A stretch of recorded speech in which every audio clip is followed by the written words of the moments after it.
Hola a todos, ¿qué tal? Encantada de saludaros. Vamos a hablar de las comorbilidades relevantes y su tratamiento en pacientes con hipertensión arterial pulmonar. Mi nombre es María Lázaro y soy cardióloga en el Hospital Universitario de Toledo. Tenemos algunas novedades en la hipertensión pulmonar, algunas las vamos a repasar a la vez que repasamos las comorbilidades.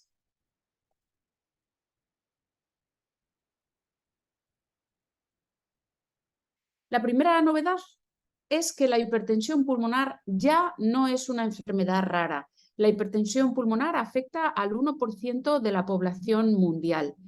El hecho de que un paciente tenga hipertensión pulmonar, bien sea por enfermedad vascular pulmonar o por congestión pulmonar debida a hipertensión pulmonar postcapilar, por cardiopatía izquierda, el hecho de que un paciente tenga hipertensión pulmonar tiene un impacto negativo en su supervivencia.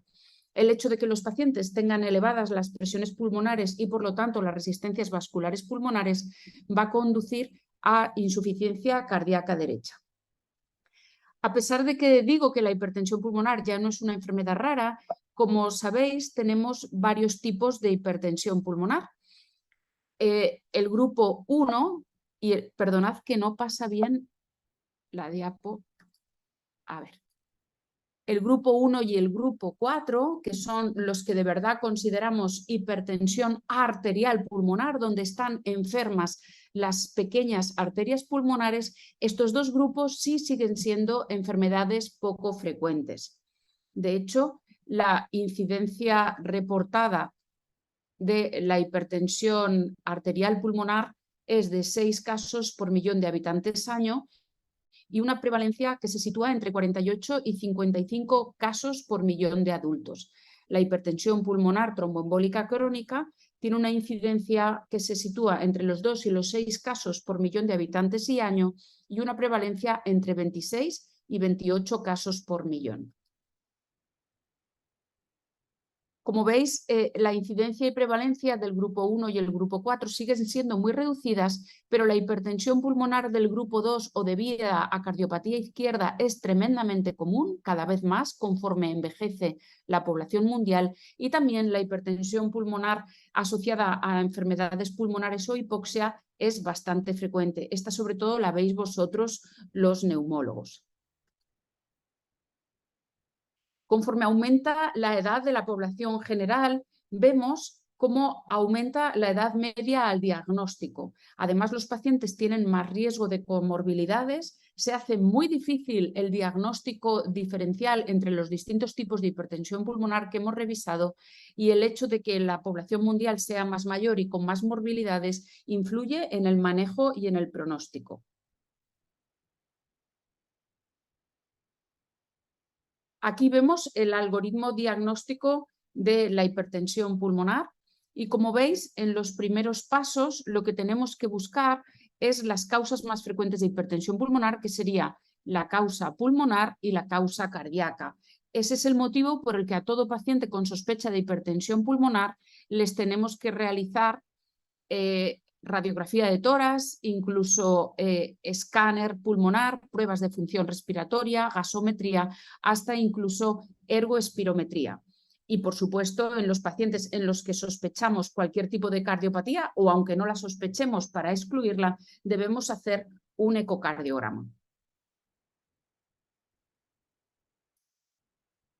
Si el paciente no tiene la hipertensión pulmonar asociada a las causas más frecuentes, enfermedad pulmonar o enfermedad cardíaca, es decir, cuando ya creemos que nuestro paciente tiene hipertensión pulmonar de la de verdad, de la de grupo 1 o grupo 4, tenemos que mandarlo a una unidad de referencia y vigilar todas las posibilidades y hacer cateterismo derecho según conocéis. En cuanto a la hipertensión arterial pulmonar del grupo 1, en esta nueva población, en esta nueva situación mundial en la que vivimos, se distinguen dos tipos de comorbilidades. Aunque el paciente sea considerado con hipertensión pulmonar precapilar del grupo 1, se distinguen dentro de estos pacientes dos tipos de fenotipos cada vez más frecuentes: el fenotipo del corazón izquierdo y el fenotipo cardiopulmonar.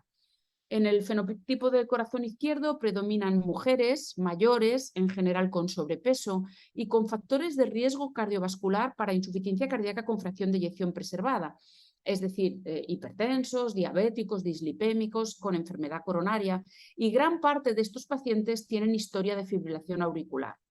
El fenotipo cardiopulmonar es todavía más frecuente, predominan los varones mayores, la mayoría han sido fumadores, tienen una difusión de CO baja y suelen tener hipoxia. Además, tienen factores de riesgo para enfermedades del corazón izquierdo.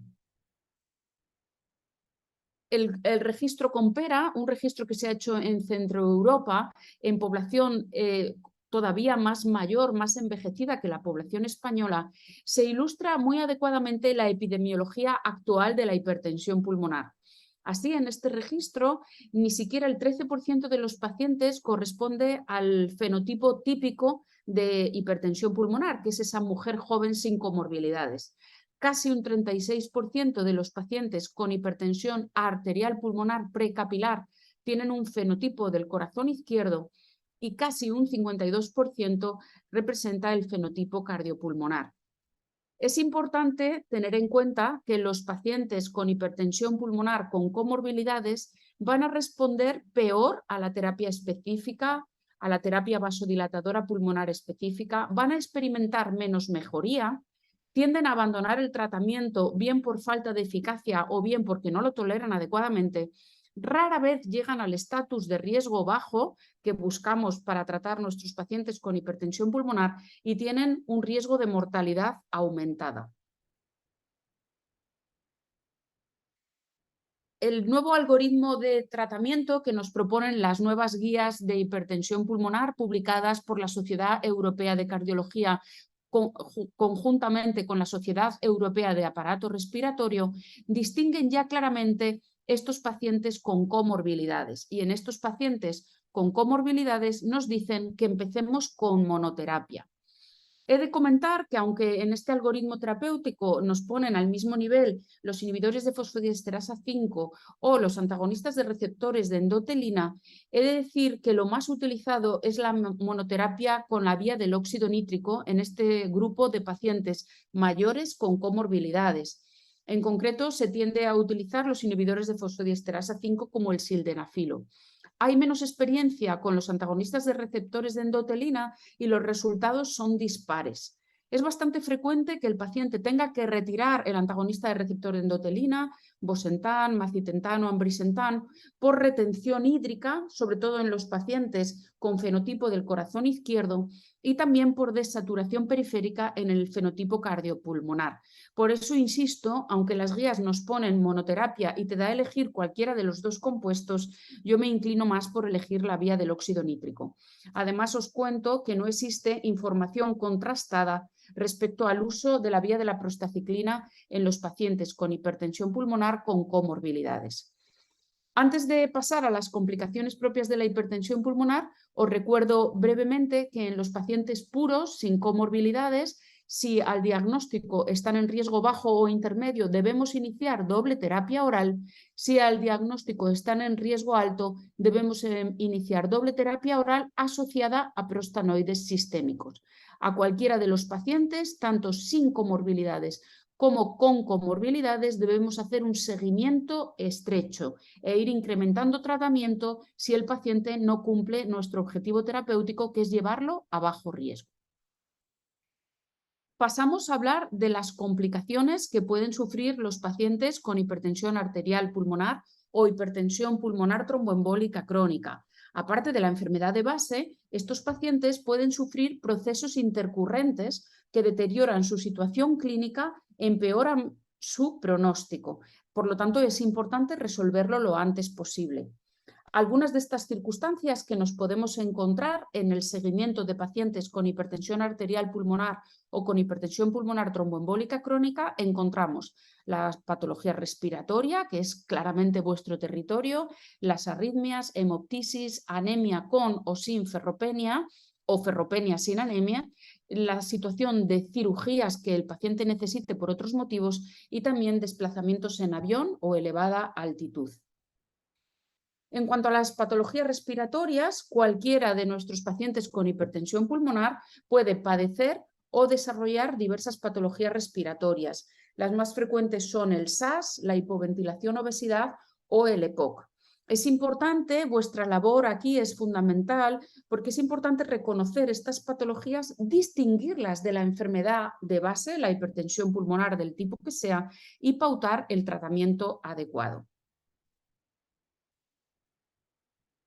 El siguiente grupo de complicaciones que pueden tener nuestros pacientes con hipertensión pulmonar son las arritmias. Lo más frecuente en este grupo de pacientes son las arritmias supraventriculares, es decir, arritmias que se generan en las aurículas, fundamentalmente la fibrilación auricular, bien sea paroxística o permanente, y el flúter auricular. Ambas arritmias, la FA y el flúter, indican progresión de la enfermedad de base, empeoramiento de la hipertensión pulmonar y, por tanto, deterioro del paciente. Nos está avisando que el paciente va mal. Además, cuando aparece la arritmia, produce un deterioro hemodinámico agudo añadido al paciente debido a que está más taquicárdico, por lo tanto la eficiencia cardíaca es menor y además pierde la sincronía aurículo-ventricular. La FA y el flúter, cuando aparecen, asocian un aumento de mortalidad. Hay que tener en cuenta que conforme envejece la población general, teniendo en cuenta que la edad es un factor de riesgo independiente para desarrollar arritmias auriculares, pues conforme envejece la población, lógicamente vamos a tener pacientes con hipertensión pulmonar con arritmias auriculares cada vez más frecuentes. En este grupo de pacientes, las indicaciones para anticoagulación oral son exactamente las mismas que en la población general. Otro tipo de arritmias, también supraventriculares, que pueden sufrir nuestros pacientes con hipertensión pulmonar, son las taquicardias paroxísticas supraventriculares. Estas no indican progresión de la enfermedad de base, pero sí producen un deterioro hemodinámico agudo, ya que el paciente está muy taquicárdico y además pierde su sincronía auriculoventricular. Nuestro objetivo es siempre mantener el ritmo sinusal. Para ello podemos utilizar cualquiera de las herramientas disponibles.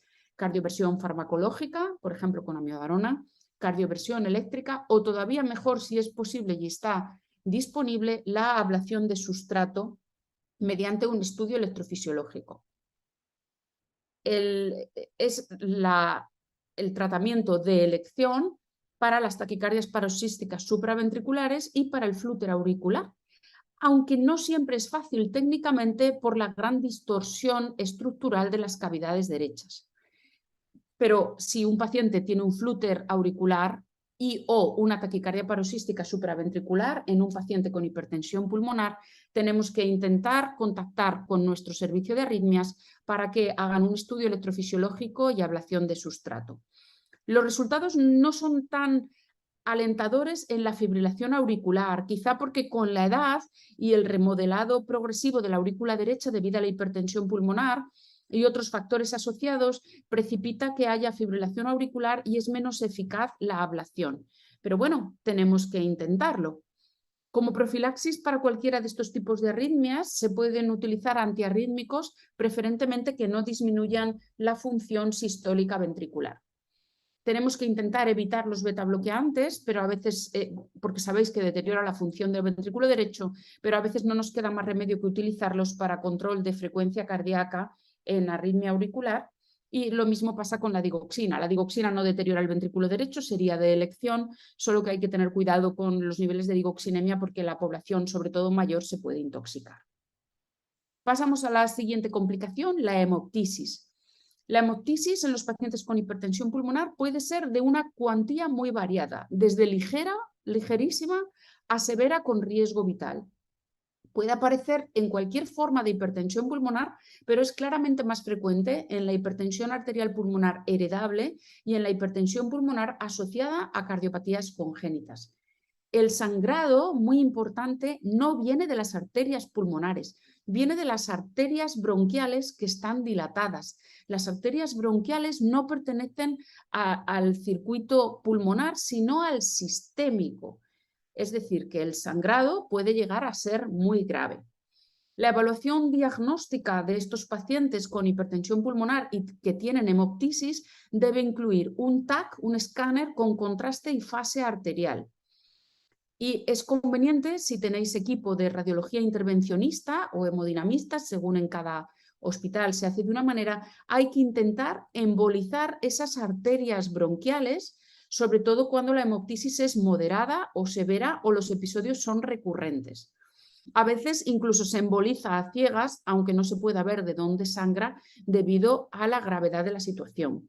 Incluso si la situación es intratable, se debe hasta considerar el trasplante pulmonar en pacientes que tienen hemoptisis recurrente y muy severa. En cuanto a la anemia y la ferropenia, igual que en la insuficiencia cardíaca, los niveles de hierro son fundamentales para mantener el buen estado del paciente. Sabéis que el hierro es fundamental para el metabolismo aeróbico normal en la mitocondria por el ciclo de Krebs, y reponer los niveles de hierro hace que el paciente tenga mejor capacidad funcional. Se define la ferropenia en los pacientes con hipertensión pulmonar cuando la ferritina sérica está por debajo de 1000 microgramos por litro o con ferritinas por debajo de 100 microgramos por litro o ferritinas entre 100 y 299 asociado a un índice de saturación de transferrina por debajo del 20%.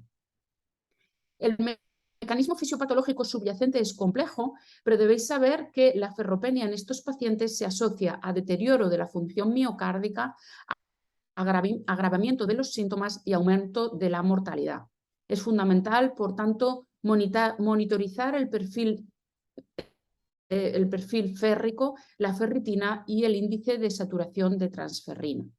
En caso de que el paciente tenga los depósitos de hierro bajo, es necesario reponerlos. En general, se prefiere el hierro intravenoso más que el oral, porque estos pacientes, si tienen hipertensión pulmonar y algún grado de insuficiencia cardíaca derecha, pueden tener cierto edema de las asas intestinales y se ve afectada la absorción oral del hierro. Sin embargo, intravenoso se tolera muy bien, podemos aportar una gran cantidad de hierro al paciente con un volumen muy escaso. Pasamos ya a las cirugías. Los procedimientos quirúrgicos en pacientes con hipertensión pulmonar se asocian a un riesgo elevado de insuficiencia cardíaca derecha y de muerte. Se ha descrito una mortalidad perioperatoria en cirugías no cardíacas ni obstétricas de hasta un 2% en procedimientos electivos y un 15% en procedimientos urgentes. El riesgo de muerte es mayor cuanto más severa sea la hipertensión pulmonar del paciente. La decisión de realizar la cirugía la debe tomar un equipo multidisciplinar que incluya a un experto en hipertensión pulmonar y se base en el perfil riesgo-beneficio individual de cada paciente, teniendo en cuenta además la indicación de la cirugía y la urgencia de la misma, la severidad de la hipertensión pulmonar y, por supuesto, las preferencias del paciente. Otro dato importante es que en general se prefiere la anestesia locorregional respecto a la anestesia general, sobre todo por evitar la intubación orotraqueal, que sabéis que puede ser un problema en los pacientes con hipertensión pulmonar y que nunca podamos llegar a extubar al paciente. Y, por supuesto, se recomienda optimizar el tratamiento médico de la hipertensión pulmonar, tanto arterial pulmonar como tromboembólica crónica, antes de cualquier cirugía para intentar asegurarnos éxito en el procedimiento quirúrgico. Y la última complicación de la que vamos a hablar son los desplazamientos en avión o la altitud elevada. La hipoxia hipovárica puede inducir hipoxemia arterial y, por lo tanto, vasoconstricción pulmonar hipóxica adicional, y, por lo tanto, esta vasoconstricción pulmonar va a aumentar la poscarga del ventrículo derecho. En una cabina presurizada, la presión es equivalente a la que existe en altitudes de 2.438 metros. Esto significa que la presión de oxígeno disminuye. La evidencia sugiere que la hipoxia normovárica es generalmente bien tolerada en periodos cortos, menos de 24 horas, en pacientes estables. Es decir, que si un paciente estable con hipertensión pulmonar tiene que hacer un vuelo corto en avión, en general se tolera bien. Pero debemos saber que se recomienda oxígeno suplementario durante el vuelo en pacientes que necesitan oxigenoterapia a nivel del mar, es decir, un paciente que lleva oxígeno de forma habitual y en todo aquel paciente que tenga una presión de oxígeno por debajo de 60 milímetros de mercurio o cuya saturación de oxígeno esté por debajo del 92%.